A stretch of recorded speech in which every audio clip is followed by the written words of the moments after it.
ya Tuhan Yesus, Engkau baik. Engkau baik, sungguh baik, sangat baik. Terpujilah Tuhan. Siapkan hati kami ya Roh Kudus, tolong kami supaya kami dapat memahami, mengerti maksud kebenaran firman Tuhan. Kami diberkati semuanya, sebab Roh Tuhan terus akan berbicara bagi kami, membuat kami paham betul hidup sebagai anak Tuhan adalah hidup di dalam kebenaran dan kesungguhan akan Tuhan. Di dalam nama Tuhan Yesus kami berdoa. Haleluya. Semua yang percaya berkata amin. Puji Tuhan, kemuliaan bagi nama Tuhan. Amin. Silakan duduk kembali. Puji Tuhan. Shalom. Terima kasih Pak Yohanes. Beliau ini orang tua. Kami di grup PI suka memanggilnya Babe. Haleluya.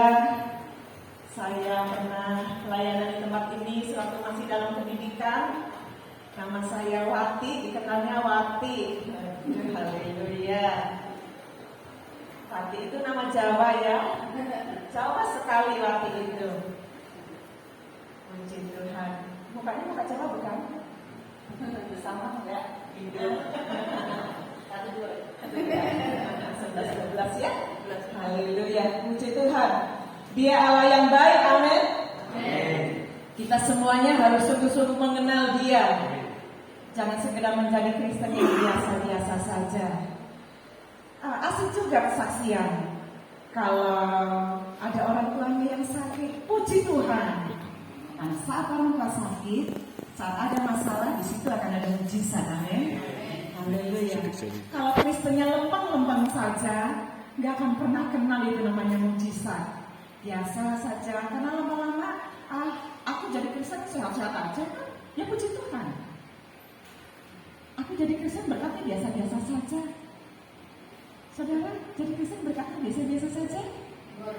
Luar biasa. Karena Allah kita itu luar biasa. Dia Allah yang sangat besar. Ya. Saya ingin menyampaikan bagi kita semuanya sebuah kebenaran firman Tuhan mengenai percaya. Haleluya. Yang di sini percaya Tuhan Yesus? Amin. Coba katakan ke sampingnya. Aku percaya Tuhan.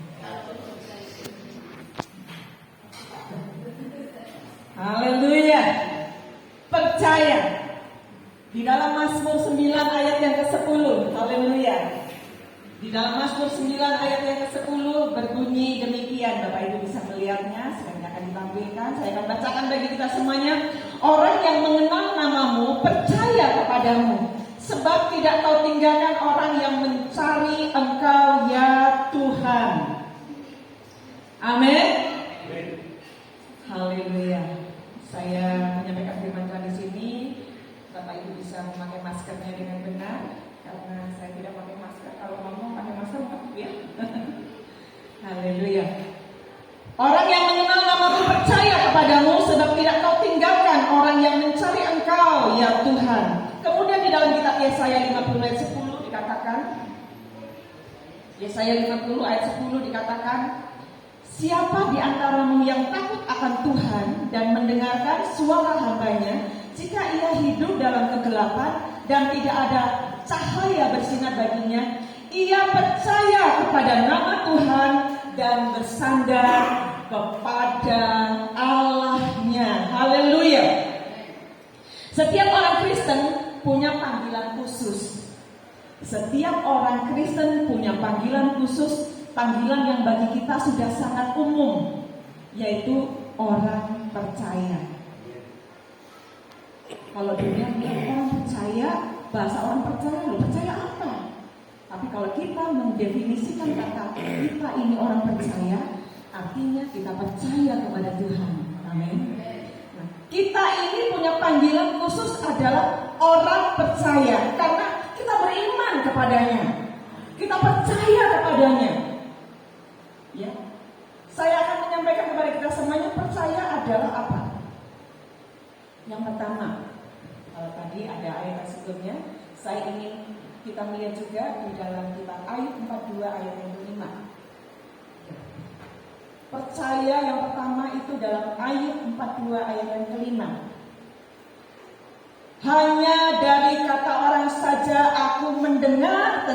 engkau. Tetapi sekarang mataku sendiri memandang engkau.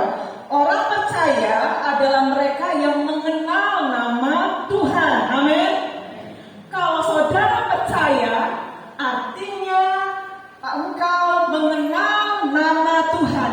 Hanya dari kata orang saja aku mendengar. Jadi kalau kita mendengar tentang Tuhan, berarti harus pakai indera yang satu ini, pendengaran. Firman Allah dan iman timbul karena mendengar. Jadi perkataan orang Kristen itu harus berdasarkan firman. Jadi kalau disampaikan kepada orang lain, orang mendengar firman. Jadi mereka tidak hanya sekedar mendengar di dalam gereja, mereka akan mendengar di luar gereja. Orang-orang Kristen itu kalau ngomong, omongannya itu kok kayak Alkitab. Betul? Kira-kira di dalam Alkitab kebun binatangnya keluar tidak? Ada kebun binatang keluar? Tidak. Maki-makian ada? Tidak. Mengeluh? Boleh?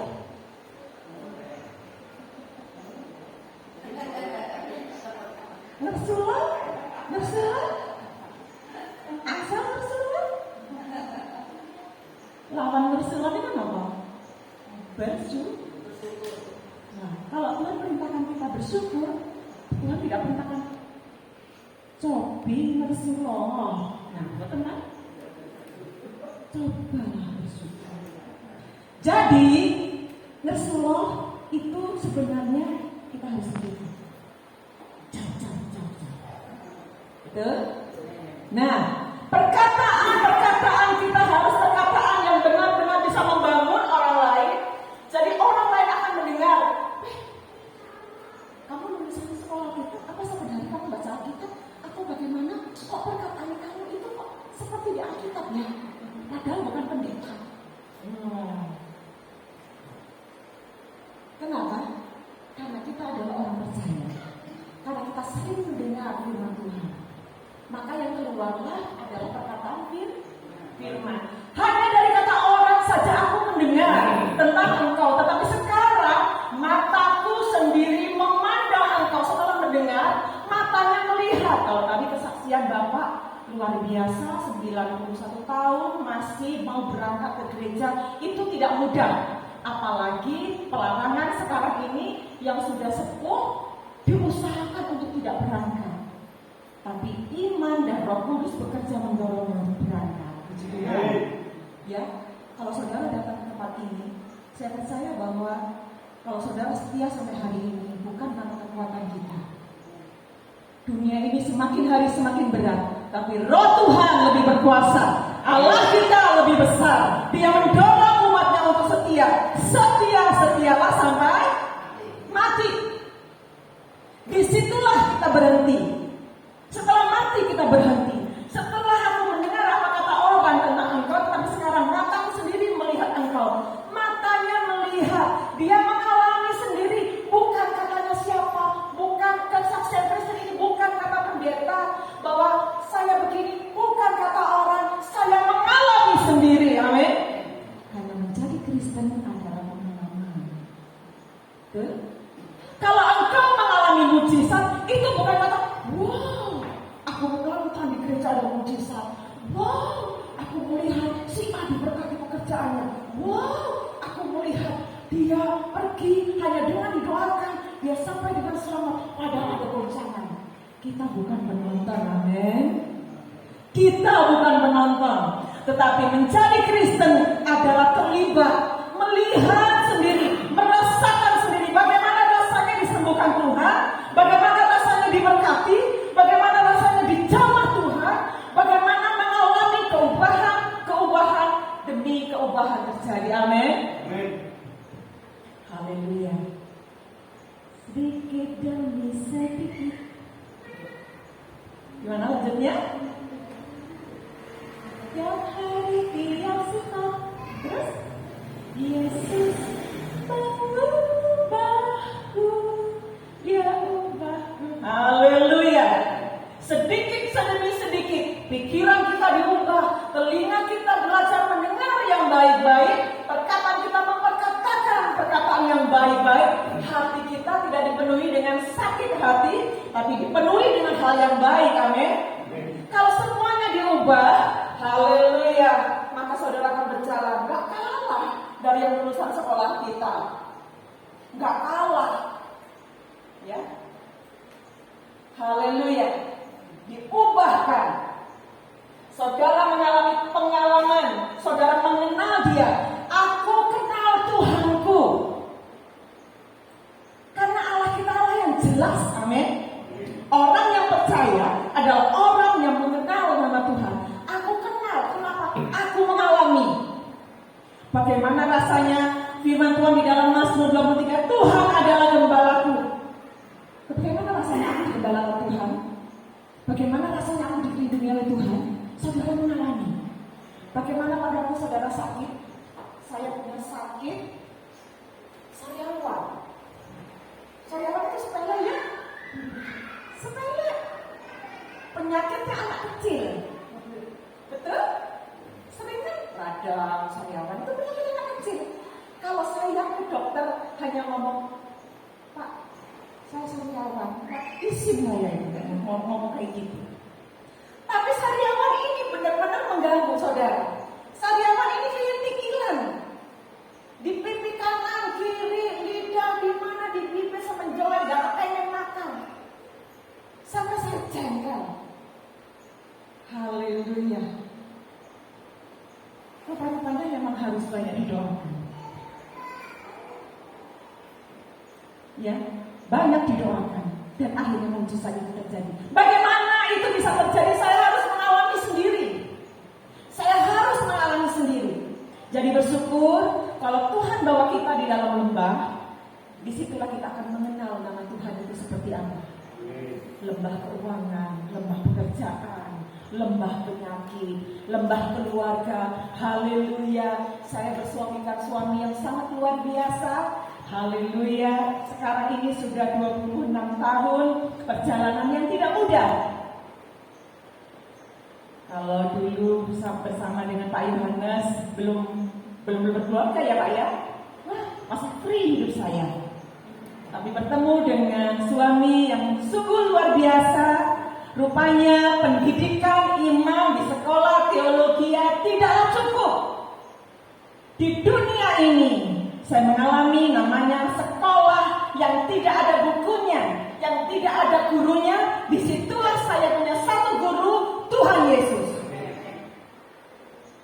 Dalam lembah itulah saya mengenal Tuhan. Kalau di sekolah teologi saya bergumul dengan masalah keuangan karena harus dibayar dan lutut itu dipakai. Jadi kalau puasa sehari, 2 hari, 3 hari, 1 minggu, 40 hari, yang puasa Easter, puasa apalah dilakoni pokoknya semuanya hanya demi mendapatkan uang ini untuk membayar uang kuliah dan untuk membeli HVS. HVS itu dulu saya mahal sekali itu HVS. Sekarang anak saya keleleran itu HVS-nya di mana-mana. Untuk mendapatkan HVS, pakai lutut berdoa. Tetapi itu tidak cukup. Lulus dari sana, hantaman demi hantaman terjadi. Bayar harganya 15 tahun untuk membuat beliau ini bisa duduk di depan. Amin. Tadinya kalau ke gereja, datang paling akhir, pulang lebih awal. Itu saja gerejanya dong-dongan. Kadang pikniknya ke Jakarta, kadang kemana, kadang harus menginap di Nusa Kambangan. Itu penginapannya di Brebes, di Semarang. Saudara, saya punya bayi ini yang sekarang udah besar ini. Dulu baru 7 hari, saya harus bawa ke Kejaksaan di Semarang. 7 hari, gak ilok ya. Orang Jawa ya gak ilok ya. Tapi di ilok kan aja. Haleluya. Harga belum selesai. Harga yang mahal belum selesai dibayar. Kalau saat ini saudara diberkati, tidak berarti bahwa sudah selesai harganya. Tuhan akan bawa kita naik terus. 15 tahun akhirnya bisa mendampingi saya bersama-sama melayani. Sebelumnya kadang-kadang saya ibadah, menyalani jemaat di depan sebagai penerima tamu, suami jalan, haleluya. Gak masuk ke gereja, haleluya. Tapi itu pengalaman dan harganya harus dibayar. Sampai saya tidur di depan mimbar, tidur berdoa sampai besok, dan itu sering dilakukan. Haleluya. Kalau menjadi Kristen semakin mahal harganya, pasti mutunya semakin bagus, kan? Kalau kita beli barang harganya mahal, pastinya mutunya bagus. Karena itu jangan takut untuk bayar mahal, ya. Biasanya banyak orang pengen dapat besar, harganya murah, ya kan? Tapi biasanya darinya kopong. Tapi kalau harganya mahal, pasti murah. Haleluya, mengenal nama Tuhan. Dalam Ibrani 11 dikatakan iman adalah dasar dari segala sesuatu yang kita harapkan dan bukti dari segala sesuatu yang tidak kita lihat. Allah kita sungguh sangat jelas, kenal Tuhan dengan baik-baik. Allah kita namanya Tuhan Yesus. Panggil namanya. Ya, saat pintu itu diketuk, maka pintu pasti dibuka. Saat engkau berseru memanggil namanya, dia mendengar. Karena Allah kita sangat jelas. Jangan puas hanya menjadi Kristen yang biasa. Yang kedua, orang yang percaya adalah orang yang takut akan Tuhan. Allah kita bukan Allah yang serem. Kalau dikatakan orang percaya itu harus takut Tuhan. Allah kita bukan Allah yang serem, yang suka beten-beteni anak kecil, yang suka membuat takut kita orang percaya. Tidak. Ya. Allah kita bukan Allah yang menakutkan dengan penampilan yang sangat menakutkan, bagaikan penampakan di mana-mana itu, ya, tidak. Tapi Allah kita memang Allah yang harus ditakuti oleh anak-anak Tuhan. Allah kita bukan seperti bos yang galak atau ibu tiri yang galak, ya. Hidup di dalam kebenaran, takut akan Tuhan adalah hidup dalam kebenaran, dan jangan kembali hidup di dalam dosa. Kalau engkau takut akan Tuhan, jangan bolak-balik bikin dosa. Kalau tadi dikatakan tobatnya tobat umat, padahal suami saya itu kalau minggu ke gereja, ya. Tapi di luar hari minggu bisnisnya jalan, bisnis narkobanya, ya. Hidup masih di dalam dosa. Minggunya bertobat. Bertobatnya bukan minggu full. Cuma kalau ibadah kapan-kapan 2 jam, ya. Bertobatnya full. Memberi persembahan. Tapi persembahan hidupnya tidak ada. Menjadi Kristen harus bertobat yang sungguh-sungguh. Jangan main-main. Harus sungguh-sungguh. Amin. Siap sungguh-sungguh dalam Tuhan. Amin. Seakan-akan besok sudah tidak ada kesempatan lagi. Ya, sungguh-sungguhlah di dalam Tuhan. Saya bersyukur kalau beliau ini masih dikasih umur panjang dan hari ini duduk di dalam gereja. Lah kalau dipanggilnya dulu, sangat dipastikan dia tempatnya di mana. Ya kan? Kalau Tuhan panggil kita dalam keadaan tidak sungguh-sungguh dan tidak setia, sudah bisa dipastikan kita akan masuknya kemana. Tapi kalau kita sampai akhirnya kita tetap setia, sungguh-sungguh, dan hidup takut akan Tuhan, maka bisa dipastikan dia akan berakhir. Betul? Haleluya. Hiduplah dengan sungguh-sungguh. Firman-Nya engkau harus menyembah dia di dalam roh dan kebenaran. Artinya tidak boleh sembarangan. Saat engkau masuk dalam gereja, miliki hati yang sungguh. Kalau hari ini Tuhan ubahkan kami, dipulihkan sedikit demi sedikit. Saya punya anak 2, satunya sudah bekerja di Bank Surya Yuda, satunya SMA kelas 1. Tapi untuk membentuk sebuah keluarga yang sungguh-sungguh mengasihi Tuhan, itu tidaklah mudah. Karena ada 4 kepala, 4 keinginan, 4 kekarepan. Belum keinginan saya, belum keinginan suami, belum keinginan anak-anak. Ya, saya kadang ingin melayani, lah yang lainnya imannya masih segini, ada yang segini, ada yang segini. Gak rata semuanya. Tapi saya percaya Tuhan akan tolong. Betul? Saat kita berjalan tidak tahu bagaimana, Tuhanlah yang gembala itu akan menolong saudara. Amin. Dia yang akan menuntun kita. Haleluya. Firman Tuhan di dalam selanjutnya di bagian yang ketiga, orang yang percaya adalah orang yang bersandar pada Allahnya. Amin. Orang yang percaya adalah orang yang bersandar kepada Allahnya. Ada sebuah lagu dikatakan begini. Pernah dengar? Belum tahu? Nyandar ning Gusti Yesus. Wah. Kalau Ibu Hana bersandar kepada Pak Yohanes, wah. Kalau saya bersandar kepada suami saya pasti kuat. Kuat, pasti kuat. Tapi kalau yang saudara sanggari itu lemah, apa jadinya?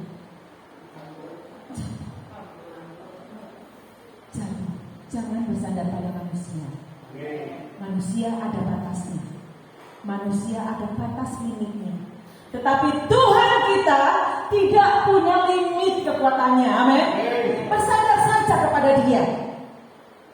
Saat suami saya yang seharusnya sebagai imam, sebagai pemimpin, sebagai pelindung, sebagai penjaga tidak ada di rumah, tidak menjagai saya jadi tontonan dunia, keluarga sama Tuhan. Kok seperti itu? Saat itulah saya harus bersandar pada Tuhan. Maka Tuhan akan bereskan.